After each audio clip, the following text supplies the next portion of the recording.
We're with head coach Brett Mucheck, head golf coach, before he takes off for Annapolis, Maryland, and the Navy invite this weekend.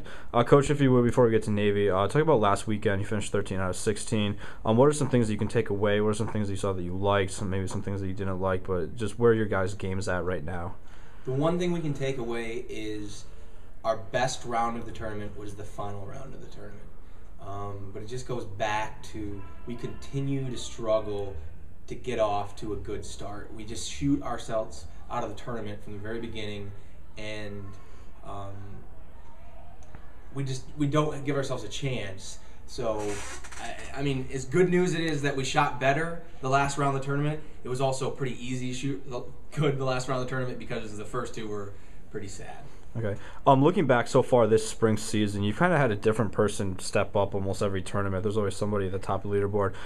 Is that good for you as a coach, or does that speak more to, well, that person had a good short game and it was an easy short game course? So, I mean, do they play to the course, or how do you evaluate that? I like it because for me, the way I see it is each one of those guys is capable of being in the one spot if they really play their best. And right now they're not all clicking on the same page, but the fact that one of them is clicking each week, that means they have the ability to continue to click and be that person.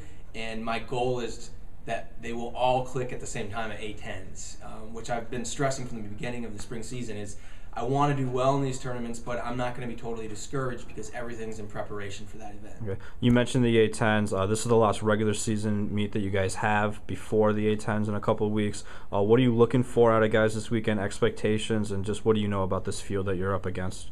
The biggest thing that we're going to focus on is fighting through the bogey runs, because at Penn State we didn't fight through those bogey runs. We hopped on the train, we took a ride, and we just let it build up. What we need to learn to do is as soon as a couple bad holes are going to happen, it happens to everybody, to get over with it, move on, get out of our own way, and get right back on track. So we want to really focus on fighting through bad swings this tournament. And if that puts us at the top of the leaderboard, it's going to be great. If it doesn't, that's okay, because like I said, it's really just trying to prepare for A10s, because that's going to be the biggest difference maker for us. Okay, thanks a lot, Coach. Good luck.